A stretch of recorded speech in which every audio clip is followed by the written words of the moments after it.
He was already bleeding out in the sand when she grabbed him, and instead of asking who he was, she told him not to die on her land. The wind slammed into them, sharp grains stinging his face as his fingers slipped off the saddle. The horse went down hard, hooves scraping rock, and his body pitched toward the edge. Then, her hand, tight, unshaking, her breath steady against the storm while his came apart. "Stay awake," she said, like it was an order he didn't get to refuse. And somehow, he listened. What kind of woman pulls a stranger back from death, only to keep him at a distance? Stay with us and see how this story unfolds. The wind came first. It rolled down Black Ridge like something alive, dragging sand across the earth in long, scraping waves. Cole Bennett barely had time to pull his hat low before the first shot cracked through the storm. It didn't sound like much. Just a sharp snap swallowed by the wind. Then his shoulder burned. He jerked in the saddle, breath catching as the world tilted sideways. His horse screamed, rearing against the blast of sand, hooves striking rock where the trail narrowed near the ridge. Cole's hand slipped on the reins. Another gust hit, harder this time. The ground beneath them vanished into a blur of dust and loose gravel, and the horse lost its footing. Cole felt the animal go down beneath him, felt the sudden weightlessness as his body pitched forward toward the drop. The ridge fell away into a narrow cut of stone and shadow. He didn't think, didn't shout. His hand reached for something that wasn't there. Then, a grip. Not soft, not hesitant. A hand clamped around his forearm, fingers digging in so deep it sent a shock up his arm. It hurt. It anchored him. For a moment, everything held still. The wind, the fall, the sound of his own breath. Whoever held him didn't speak right away. He heard something, low, quick, almost like someone arguing under their breath. Not in one voice, but two rhythms tangled together. Then it stopped. "Don't bleed out in my canyon," a woman said, her voice flat and steady, cutting through the storm. "I just cleared this path last week." Cole tried to turn his head, but the world shifted again, darker now, narrower. The last thing he felt was that grip tightening once more before everything dropped away. When he woke, the wind was still there, not as loud, just a steady push against wood, a low howl slipping through the seams of a cabin. The air smelled of smoke. Sage, maybe. Something bitter burned low in a corner. Cole lay still for a long moment, staring at the rough beams above him. His shoulder throbbed in slow, heavy pulses. Not the sharp fire from before. This was deeper, wrapped tight. He tried to move. Bad idea. A weight pressed down on him before he could get far. Not a hand. A presence. "Stay." The voice was older, rough, worn thin by years. Cole turned his head just enough to see him. The man stood near the foot of the bed, a tall figure, though age had bent him slightly at the shoulders. Gray hair pulled back, skin weathered by sun and wind. One hand rested on a long knife, not drawn, just there. Watching, not with concern, with calculation.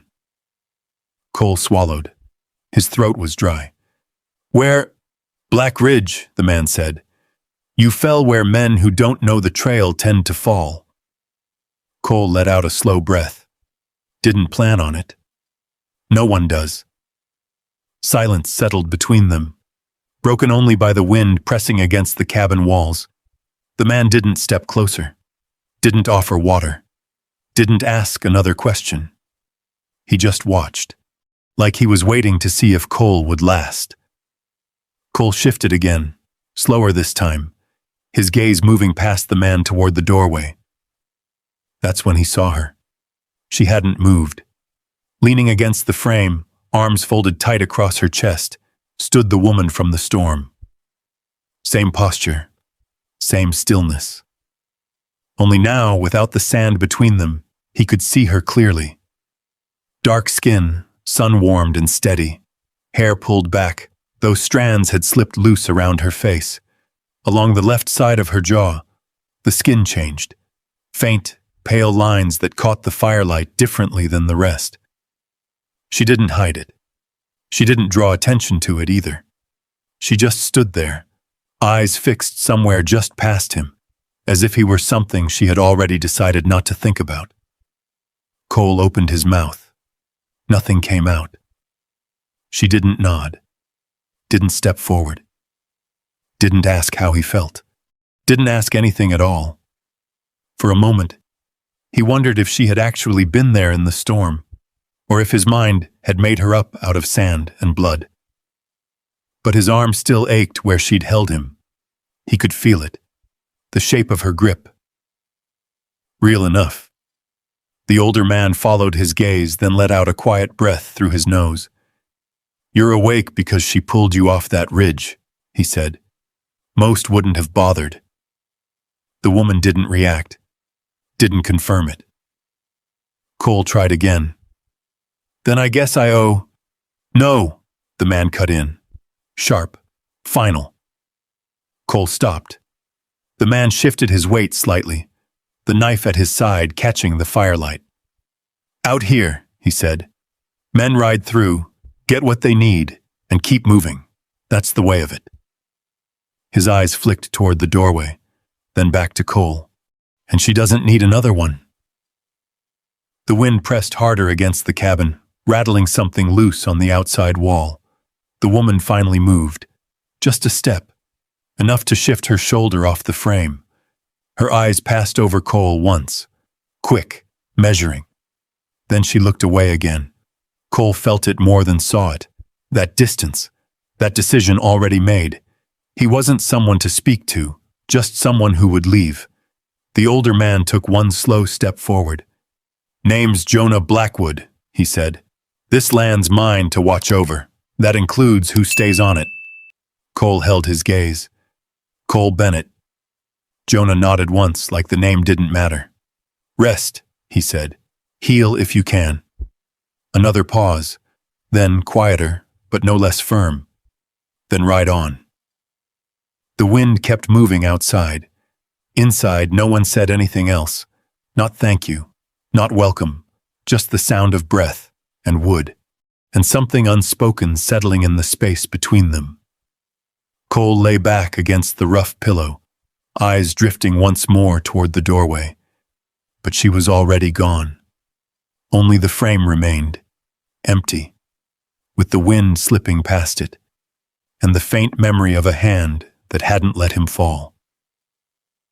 He closed his eyes, not to sleep, just to listen. Because for the first time since the storm, he wasn't sure if he wanted to leave. Morning came slow over Black Ridge. The wind had dropped sometime before dawn, leaving the land quiet in that uneasy way storms often do, like the earth itself was catching its breath. Light slipped through the cracks in the cabin wall, thin and pale, settling across the rough floorboards. Cole woke to the sound of metal, a steady rhythm, soft, controlled. He turned his head. Lila sat near the window, a small tin tray balanced on her knees. Needle, thread, a strip of clean cloth. She didn't look up when his eyes found her.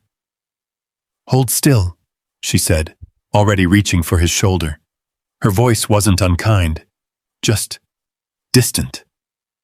Cole did as he was told. She peeled back the bandage without ceremony.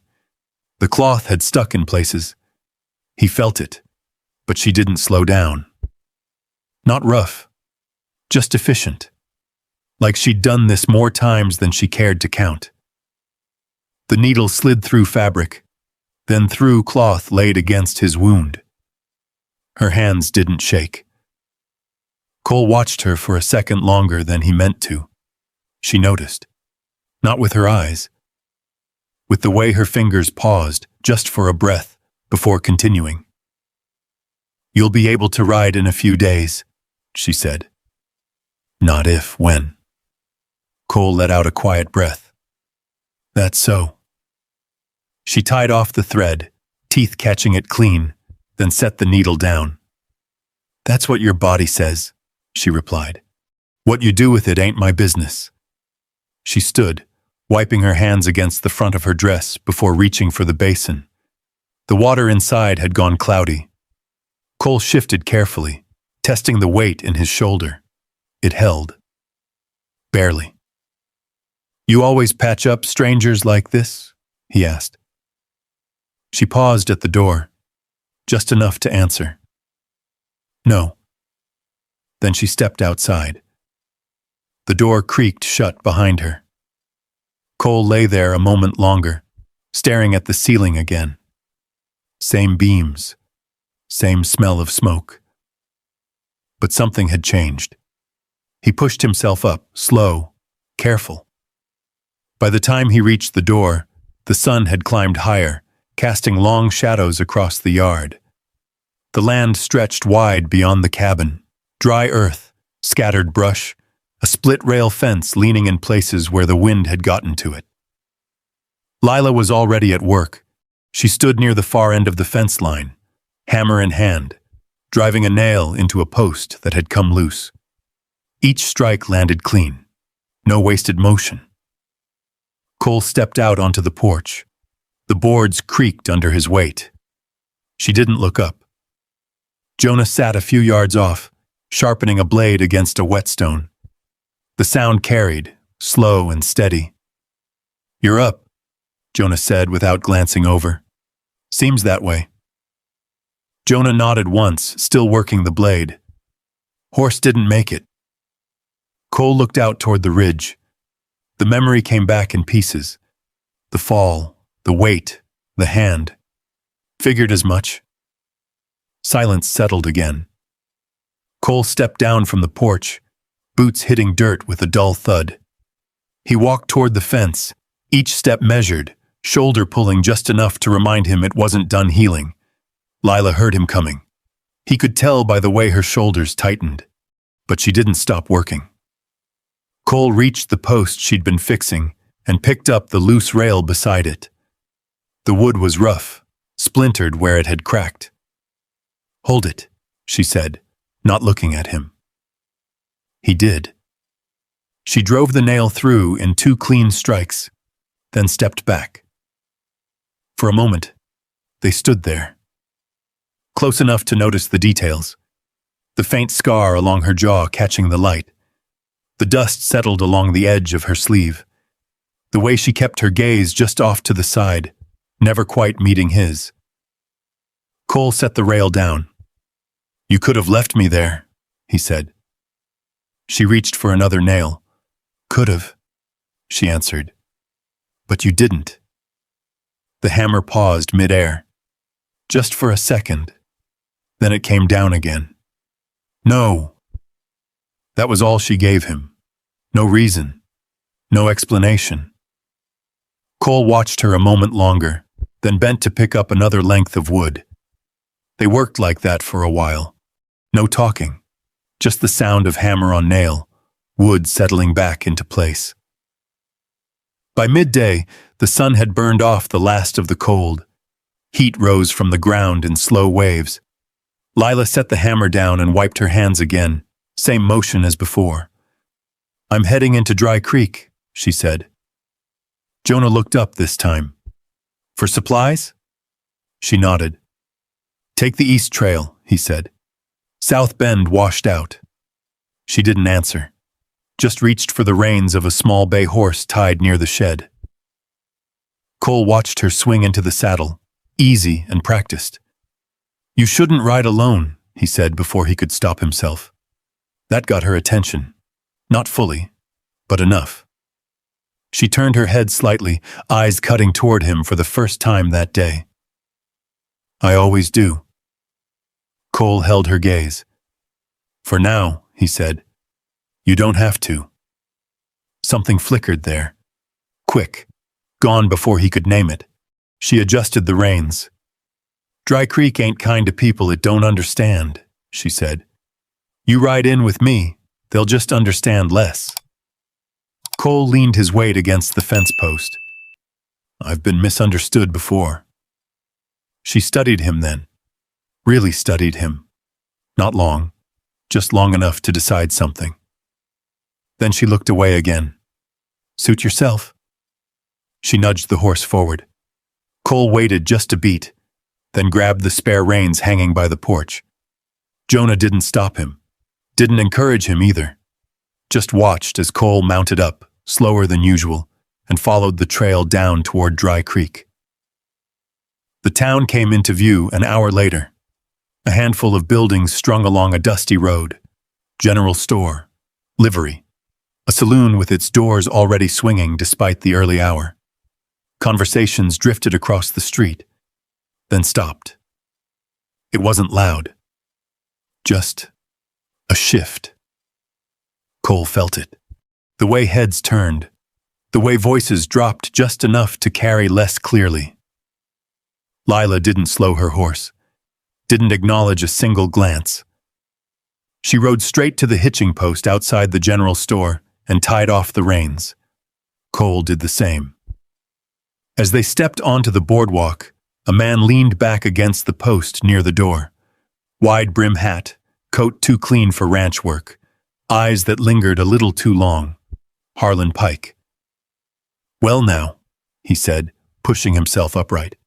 Didn't figure you for bringing company, Lila. She walked past him. Didn't answer. Harlan's gaze slid to Cole. You staying long? He asked. Cole met his eyes. Long enough. Harlan smirked. That what the last one said, he muttered. And the one before that. He tipped his hat slightly, not out of respect. Thing about this place, he went on. It's got a way of showing folks what they can't hold on to. Cole didn't move, didn't speak, just stood there. Lila stopped at the door. Not turning around, she said quietly, You'll leave. Her voice didn't carry far, but it didn't need to. Cole heard it clear. She stepped inside, left the door open behind her. Cole followed. And for the first time since he'd woken up in that cabin, he realized she wasn't warning him. She was already sure. The store smelled like flour and leather. Dust hung in the light that came through the front window, settling on sacks stacked against the wall. A bell had rung when they stepped in, but no one had spoken since. Lila moved through the narrow aisle like she knew exactly what she needed. No hesitation, no browsing. She picked up a tin of coffee, a coil of twine, a small sack of beans. Set them on the counter. Cole stayed a step behind. The shopkeeper, a thin man with wire glasses, wrote out a receipt in careful script, ink scratched against paper. He didn't look at Cole. Didn't look at Lila either, not directly. $2.40, he said. Lila placed the coins down, counted exact. No change, no words. Cole glanced at the receipt when it slid across the counter. Dry Creek General Store, stamped crooked at the top. Date written in a slow hand. Everything neat, everything quiet. Outside, the wind had picked up again, just enough to stir the dust along the street. They walked back to the horses without speaking.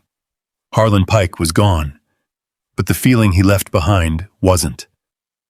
Cole untied the reins, checked the saddle strap out of habit. Lila had already mounted, one hand steady on the horn, the other gathering the reins. You always let them talk like that? He asked.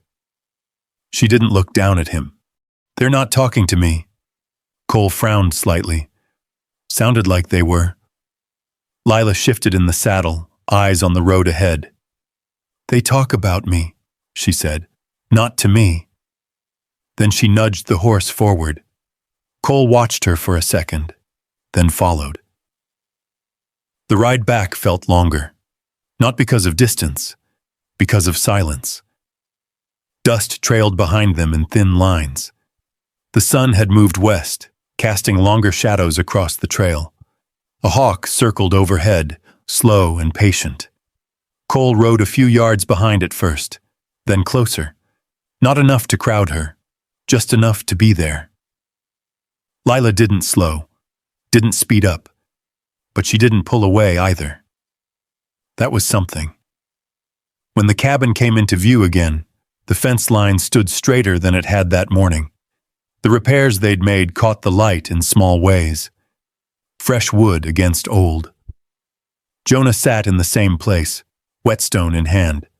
He looked up once, not at Cole, at Lila. She gave a small nod. That was all it took. Jonah went back to his blade. The days settled into a rhythm after that. Cole didn't ask to stay. He just didn't leave. Each morning he woke before the sun burned the chill off the ground.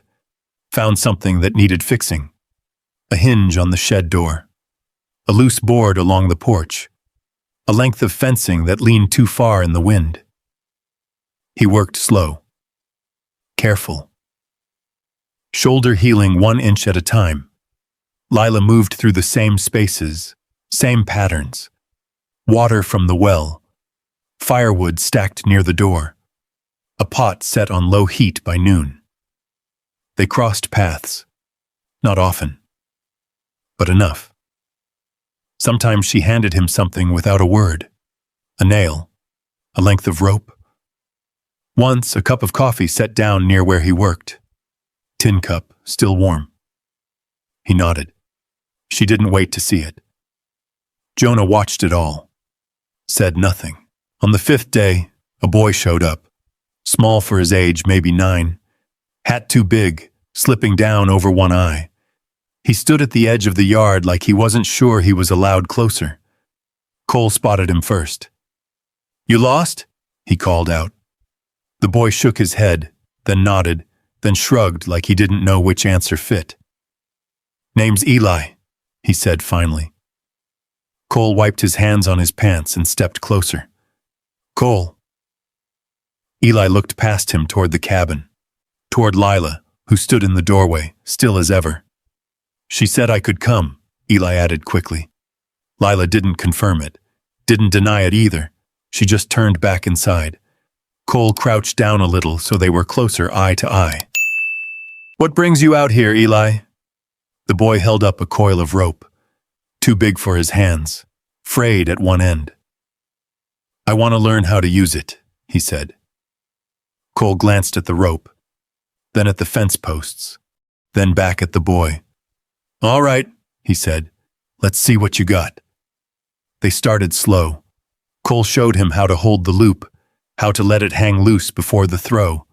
Eli tried, missed, tried again, missed wider, didn't give up.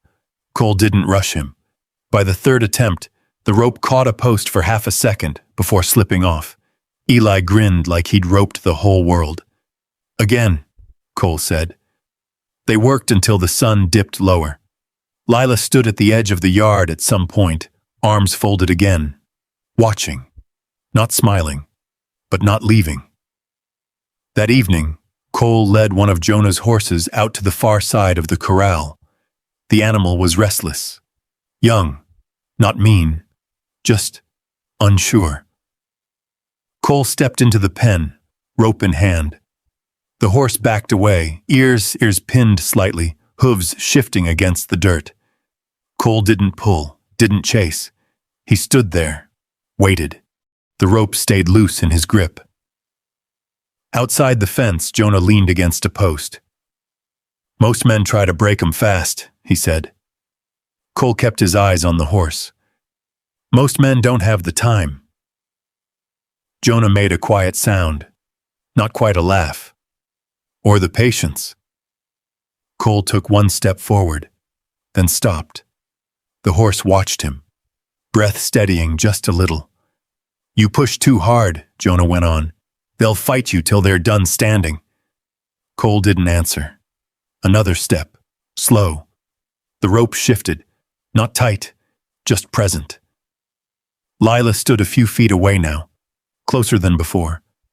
The wind moved a strand of her hair across her cheek. She didn't brush it back. "Some things," Jonah said, voice lower now, "ain't meant to be forced." Cole reached out, not grabbing, just letting his hand rest near the horse's neck. The animal flinched, then stilled, for a second, then another. Cole exhaled quietly. Behind him, he felt Lila's gaze shift, not away, toward him. He didn't turn, didn't need to. The horse lowered its head, just slightly. Enough. Cole stepped back. Let it be. Outside the fence, Jonah gave a single nod. That's the first step, he said. Cole rested his forearm on the top rail, watching the horse settle. First step to what? Jonah's eyes flicked once toward Lila, then back to the horse. Staying, he said. Later that night, the fire burned low. Eli had gone home. Jonah had stepped outside. Cole sat on the edge of the table, turning a small piece of rope in his hands. Lila stood by the window, looking out into the dark. You don't have to keep finding reasons, she said after a while. Cole looked up. To stay, she added. He set the rope down. Maybe I'm not looking for reasons. She turned then, fully this time, eyes steady. Then what are you doing? Cole held her gaze, didn't rush the answer. Seeing how long it takes, he said, before you stop expecting me to leave. The room went quiet. Fire popped once in the corner. Lila didn't look away, but she didn't step closer either. You won't win that, she said softly. Cole nodded. Maybe not. He stood, slow, careful of his shoulder. But I'm not in a hurry. For a moment, something shifted, small, barely there. Then it was gone. Lila turned back to the window. Cole stepped outside. The night air was cool, still. Behind him, the door stayed open just a crack, and for the first time since he'd arrived, she didn't close it. The air shifted before the sky did. Cole felt it that morning while tightening a loose hinge on the corral gate. The wind wasn't steady anymore. It came in short bursts, then dropped off like something holding its breath. Jonah noticed it too. He stood near the ridge line, eyes narrowed toward the north. Snow's coming, he said. Cole glanced up. The sky was still clear, pale blue, stretched thin. Too early for that. Jonah spat into the dust. Weather don't ask permission out here. By noon, the temperature had dropped enough to sting the fingers. Lila moved faster than usual. Water hauled, wood stacked, blankets shaken out and folded tight near the door. She didn't explain anything. Didn't need to. Cole followed without being told. He checked the tack, reinforced the gate, brought the smaller animals closer in. Eli showed up just before dusk, breathless, cheeks red from the cold. Mr. Dawson's herd, he said, words tumbling out. They're still up past the north slope. Didn't make it down yet. Jonah's jaw tightened. That slope will freeze over first, he muttered. The wind came back then, hard. It cut through the yard, lifting dust and dry leaves in sharp spirals. The sky turned fast after that, blue to gray, gray to white. Cole looked at Lila. She was already saddling her horse. You're not thinking. They won't make it through the night up there, she said. Simple. Final. Cole stepped forward, pulling on his coat. Then we go now. Jonah didn't stop them, didn't offer help either. He just stood there watching, like he was measuring something he couldn't quite put into words. 17 hours, he said as Cole mounted. That's how long the last storm held. Cole nodded once. Lila didn't look back. They rode out into the wind. By the time they reached the north slope, the world had narrowed to a few yards in every direction. Snow cut sideways, not falling, driving. The ground beneath the horses shifted with every step, patches of ice hidden under fresh powder. The herd was scattered, dark shapes moving slow against the white. Cole dismounted first, boots sinking deep. He grabbed a length of rope, already stiff from the cold. Lila moved beside him, no hesitation.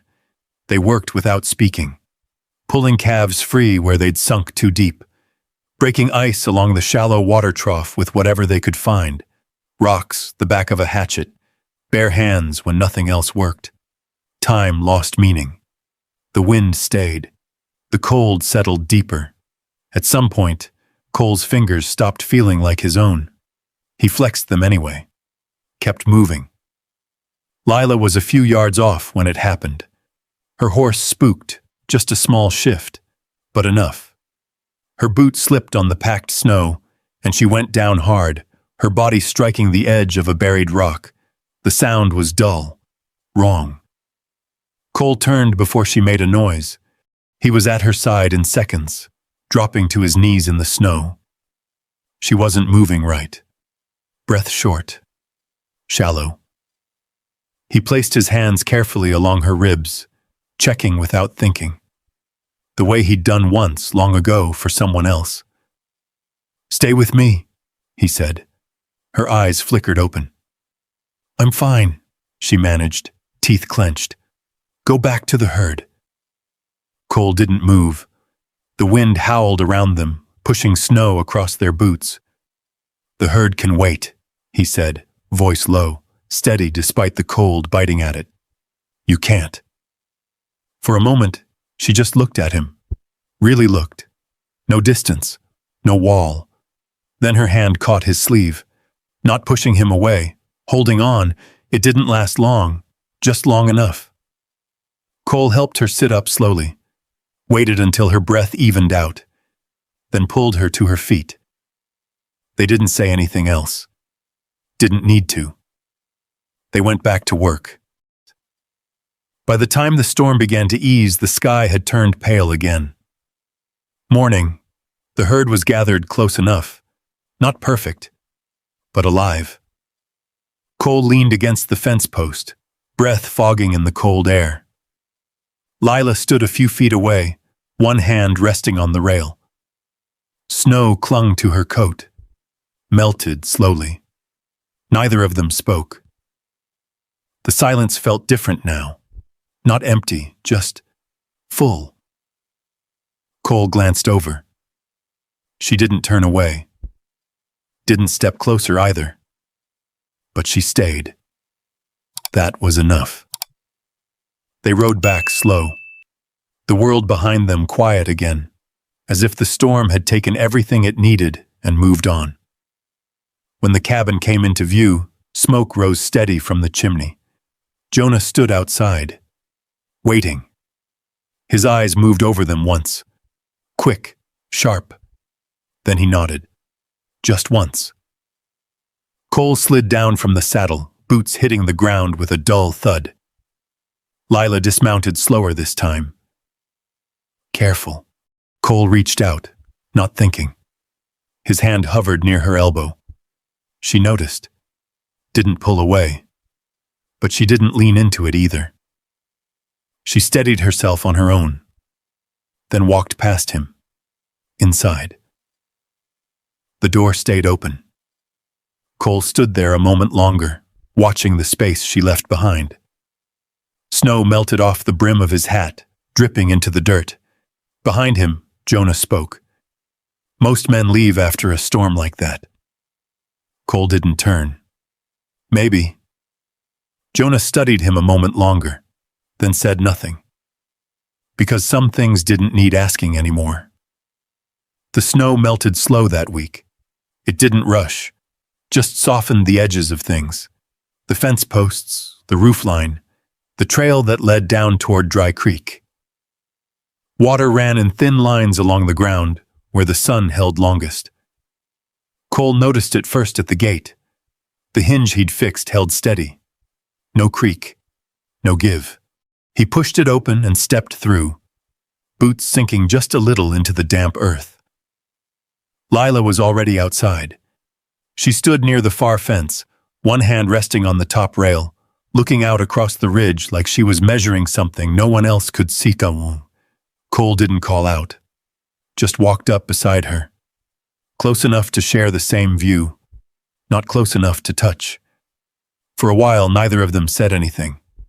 Below them, the land stretched wide, brown giving way to green in patches where the thaw had reached.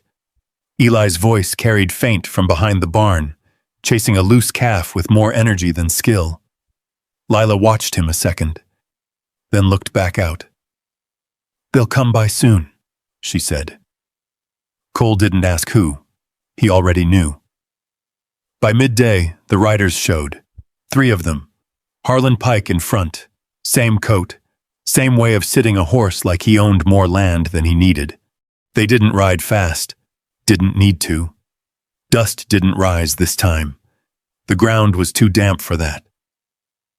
Jonah stepped out before they reached the yard. He didn't carry the knife today. Didn't need to.